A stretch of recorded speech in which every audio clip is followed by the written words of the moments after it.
नमस्कार दोस्तों, मैं सौरभ भगत स्वागत करता हूं आप सबका हमारे YouTube चैनल पे। चलिए एक नजर डालते हैं दिन की 10 बड़ी खबरों पे। निर्वाचन आयोग ने बंगाल के 3,647 बूथों को संवेदनशील करार दिया। लोकसभा चुनाव 2024 में 3 चरणों का मतदान हो चुका है। अभी 4 चरणों का मतदान होना शेष है। 13 मई को चौथे चरण में पश्चिम बंगाल की 8 लोकसभा सीटों के जिन 15,507 मतदान केंद्रों पर मतदान होना है, उसमें से 3,647 को निर्वाचन आयोग ने संवेदनशील करार दिया है। इसमें सबसे अधिक बोलपुर सीट पर 659 मतदान केंद्र हैं। इसके साथ ही बीरभूम में 640, बहरमपुर में 558, बर्धमान दुर्गापुर में 442, रानाघाट में 410, कृष्णानगर में 338, आसनसोल में 319 और बर्धमान पूर्वा में 301 संवेदनशील मतदान केंद्र घोषित किए गए हैं। मतदान केंद्रों की संवेदनशीलता को देखते हुए यहां पर केंद्रीय सुरक्षा बलों को तैनात किया जाएगा। इसके साथ ही राज्य पुलिस बल भी भारी संख्या में मतदान के दिन तैनात रहेंगे। 13 मई को चौथे चरण में पश्चिम बंगाल के 5 जिलों की इन 8 लोकसभा सीटों पर मतदान होना है। इस चरण में राज्य कांग्रेस अध्यक्ष अधीर रंजन चौधरी बहरमपुर से चुनाव लड़ेंगे।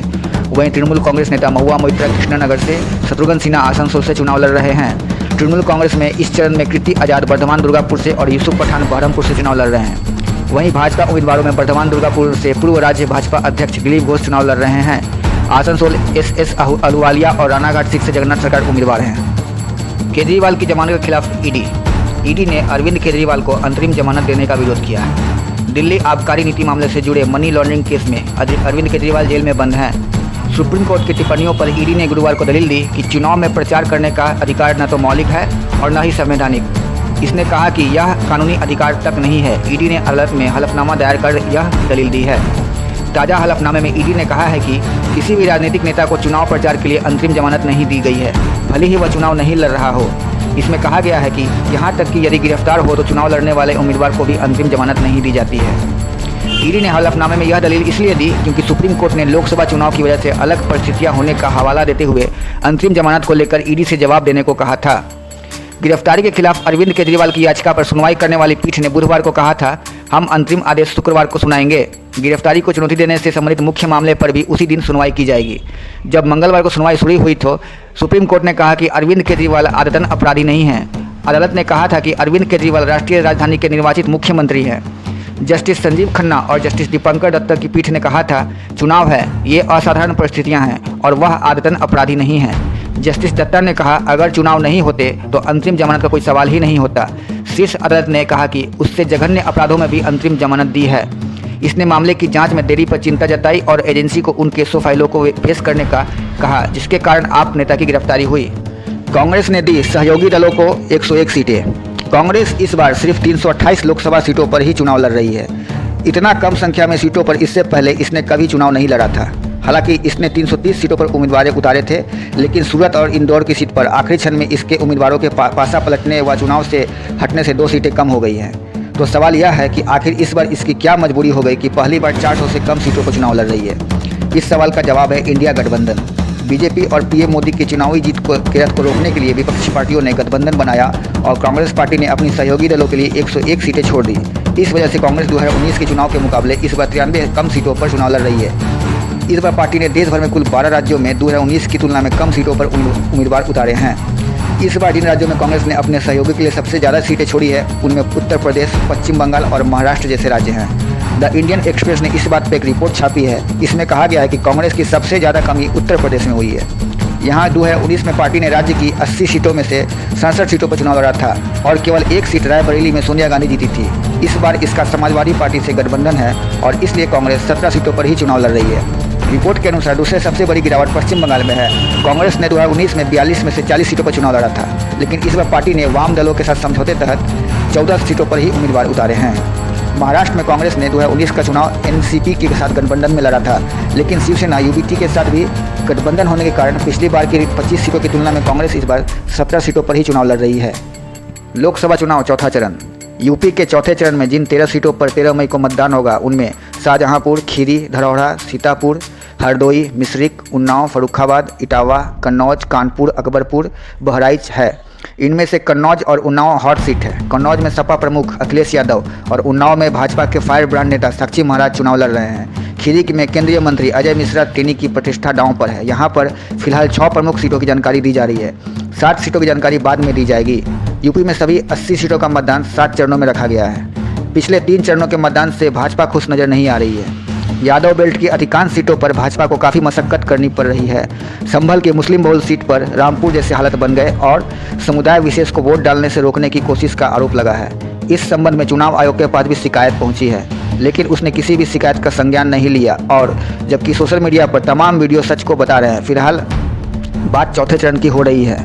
शाहजहांपुर में भाजपा ने अपने सांसद अरुण कुमार सागर को फिर से मैदान में उतारा है। सपा ने अपने प्रत्याशी बदल दिया। सबसे पहले राजेश कश्यप को टिकट दिया गया, लेकिन बाद में ज्योत्सना गोंड को टिकट दिया गया। बसपा ने दाऊद राम वर्मा को मैदान में उतारा है। 2019 के चुनाव में अरुण कुमार सागर जीते थे, उन्हें 6,088,990 वोट मिले, जबकि बसपा के अमरचंद चौहान को 4,20,572 वोट मिले। अरुण सागर ने 2,68,418 वोटों से जीत हासिल की। 2019 में सपा और बसपा ने मिलकर चुनाव लड़ा था।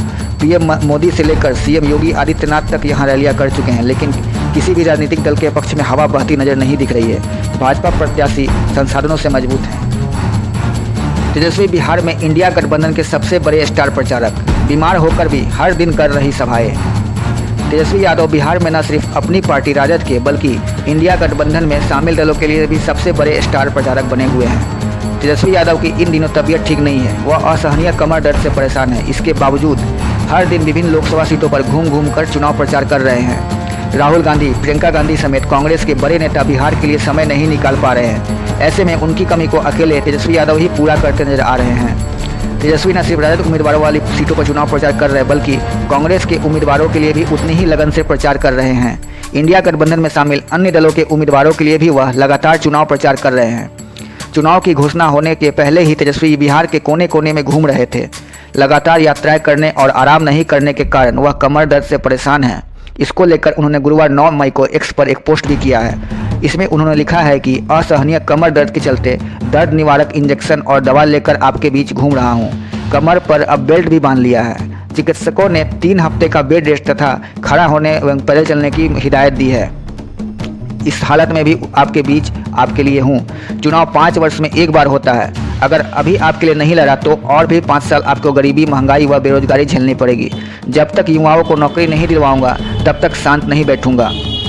तेजस्वी यादव बीमार होने के बावजूद चुनाव प्रचार क्यों कर रहे हैं, इसको लेकर बिहार की राजनीति पर बारीकी से नजर रखने वाले विशेषज्ञ बताते हैं कि इस चुनाव में इंडिया गठबंधन के सबसे बड़े स्टार प्रचारक तेजस्वी ही हैं।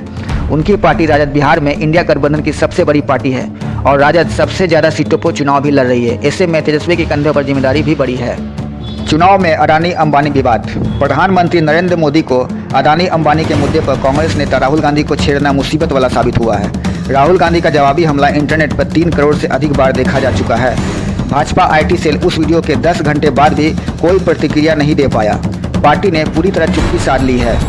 पार्टी की ओर से राहुल के हमले के जवाब में मोदी के बचाव के लिए कोई आगे नहीं आया। कोई भी टीवी चैनल अंबानी और अडानी पर कांग्रेस के मुकाबला करने के लिए कोई तर्क नहीं दे सका, लेकिन कांग्रेस गुरुवार को इस मुद्दे पर आक्रामक रही। कांग्रेस प्रवक्ता सुप्रिया श्रीनेत से लेकर तमाम कांग्रेस नेताओं ने मोदी को अडानी से जोड़ते हुए कई फोटो गुरुवार को सोशल मीडिया पर जारी किए।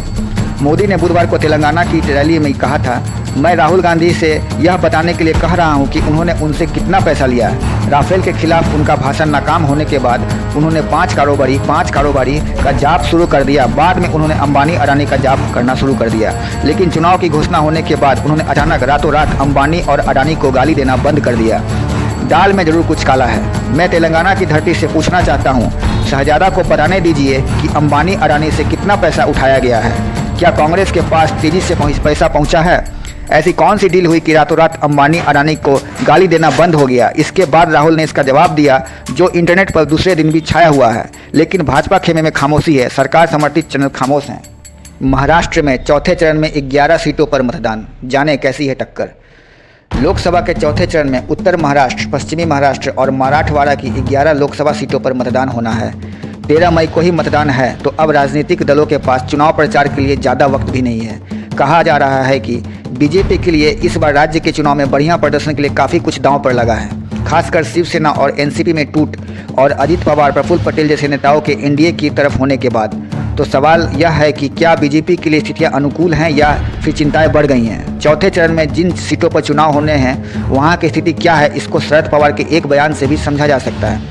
एनसीपी प्रमुख शरद पवार ने एक दिन पहले ही कहा है कि एनडीए महाराष्ट्र में अपने प्रदर्शन को लेकर अनिश्चित है और इसलिए प्रधानमंत्री नरेंद्र मोदी रैलियों को संबोधित करने के लिए लगातार राज्य का दौरा कर रहे हैं। उन्होंने कहा कि चुनाव आयोग ने महाराष्ट्र में चुनाव को 5 चरणों में बढ़ा दिया है ताकि मोदी को प्रचार के लिए पर्याप्त समय मिल सके। उन्होंने कहा कि प्रधानमंत्री राज्य में जितनी रैलियां कर रहे हैं वह काफ़ी आश्चर्यजनक है।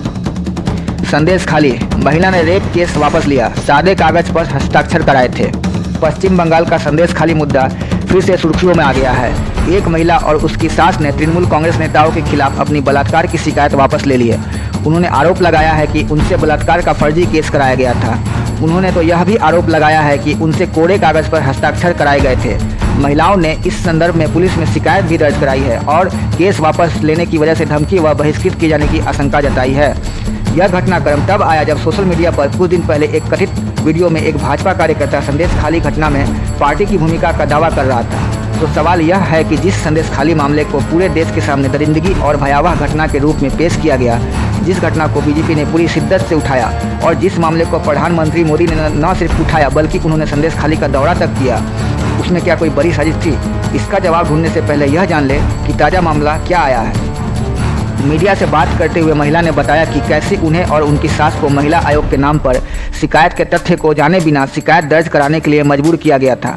उन्होंने कहा कि जिस दिन राष्ट्रीय महिला आयोग की एक टीम ने दौरा किया था, उसी दिन पियाली नाम की एक महिला ने उन्हें अपनी शिकायतें बताने के लिए बुलाया। महिला ने कहा कि मैं उन्हें बताऊं कि हमें 100 दिनों की नौकरी योजना के तहत पैसे नहीं मिले हैं, मुझे केवल वह पैसा चाहिए था और कोई अन्य शिकायत नहीं है, कोई बलात्कार नहीं हुआ है। उसने हमसे एक खाली कागज पर हस्ताक्षर करवाए। एनडीटीवी की एक रिपोर्ट के अनुसार उन्होंने कहा कि बाद में उन्हें पता चला कि वह उन महिलाओं की सूची में थी जिन्होंने स्थानीय तृणमूल कांग्रेस नेताओं पर बलात्कार का आरोप लगाया था। महिला ने पियाली पर संदेश खाली को बदनाम करने का आरोप लगाया। उन्होंने कहा वह एक बाहरी व्यक्ति है, वह कहीं और से आई है और बड़ी बड़ी बातें करती है। हमें नहीं पता कि उसे यहाँ हर किसी के बारे में जानकारी कैसी है। शुरुआत में वह सिर्फ यहाँ विरोध प्रदर्शन में भाग लेती थी, हमें बाद में पता चला कि वह बीजेपी के साथ है। हमसे झूठ बोलने और हमें फंसाने के लिए दंडित किया जाना चाहिए। मुझे यकीन है कि और भी लोगों को इस तरह उन्होंने धोखा दिया होगा। दुष्यंत चौटाला ने की फ्लोर टेस्ट की मांग, हरियाणा सरकार संकट में। हरियाणा में बीजेपी सरकार का संकट अब और बढ़ गया है। 3 निर्दलीय विधायकों के पाला बदलने के बाद अब दुष्यंत चौटाला ने फ्लोर टेस्ट के लिए राज्यपाल को खत लिख दिया है। उन्होंने कहा है कि सरकार अब अल्पमत में आ गई है, इसलिए वह विधानसभा में बहुमत साबित करे। भूपेंद्र सिंह हुड्डा ने कहा कि जेजेपी अपने 10 विधायक को चंडीगढ़ लेकर पहुंचे तो वह राज्यपाल के पास चंडीगढ़ अपने 30 विधायक लेकर पहुंच जाएंगे। रिपोर्ट है कि कांग्रेस विधायक दल जल्द राज्यपाल से मिलना चाहता है और इसके लिए राज्यपाल से वक्त मांगा है। इसने कहा है कि राष्ट्रपति शासन लागू करने और प्रदेश में जल्द चुनाव करवाने की मांग की है। 2 दिन पहले ही यानी मंगलवार को 3 निर्दलीय विधायकों के बीजेपी के समर्थन वापस लेने और कांग्रेस को समर्थन देने के बाद बीजेपी की नायाब सिंह सैनी सरकार के सामने संकट खड़ा हो गया है। हाल ही में दुष्यंत चौटाला की जेजेपी के समर्थन वापस लेने के बाद से इन्हीं निर्दलीयों के समर्थन से बीजेपी सरकार चल रही थी। भाजपा के पास वर्तमान में विधानसभा में 40 विधायक हैं, जो अब 88 सदस्यीय सदन में बहुमत के आंकड़े 45 से दूर हैं। भाजपा सरकार के पास अब 43 विधायकों का समर्थन है। हालांकि उसने मंगलवार को दावा किया कि जननायक जनता पार्टी यानी जेजेपी के 4 विधायक भी जरूरत पड़ने पर सरकार को सहायता की पेशकश कर सकते हैं, जिससे उसकी ताकत 47 हो जाएगी। जेजेपी मार्च में बीजेपी गठबंधन सरकार से बाहर हो गई थी। जेजेपी के 10 विधायक हैं, सदन में कांग्रेस के 30 विधायक हैं। 3 निर्दलीयों के समर्थन से उनकी संख्या 33 हो गई है। अडानी अंबानी मुद्दे पर राहुल का हमला। अडानी अंबानी मुद्दे को लेकर पीएम मोदी के आरोप पर राहुल गांधी ने कहा कि प्रधानमंत्री घबरा गए हैं। राहुल की यह कड़ी प्रतिक्रिया प्रधानमंत्री के उस बयान पर आई है जिसमें उन्होंने आरोप लगाया कि चुनाव की घोषणा होने के बाद से ही कांग्रेस नेता ने अडानी अंबानी को गाली देना बंद कर दिया है। प्रधानमंत्री ने कहा, मैं तेलंगाना की जनता से पूछना चाहता हूं कि शहजादा बताए कि अंबानी अडानी से कितना लिया। प्रधानमंत्री के मोदी के इस आरोप की अडानी अंबानी से कितना लिया और क्या कैश से भर टेम्पो कांग्रेस तक पहुंच गए हैं। राहुल ने कहा कि भाजपा के भ्रष्टाचार के टेम्पो का ड्राइवर और खलासी कौन है, देश जानता है। राहुल गांधी ने जो वीडियो बयान जारी किया, उन्होंने उसमें सीधे पीएम मोदी को संबोधित करते हुए कहा है कि नमस्कार मोदी जी, थोड़ा सा घबरा गए क्या? नॉर्मली आप बंद कमरों में अडानी जी अंबानी जी की बातें करते हो, लेकिन पहली बार पब्लिक में अडानी अंबानी बोला। उन्होंने आगे कहा, आपको ये भी मालूम है कि टेम्पो में पैसा देते हैं, क्या यह आपका पर्सनल एक्सपीरियंस है? एक काम कीजिए, सीबीआई ईडी को उनके पास भेजिए ना, पूरी जानकारी लीजिए, इंक्वायरी कराइए, जल्द से जल्द पता करवाइए, घबराइए मत मोदी जी।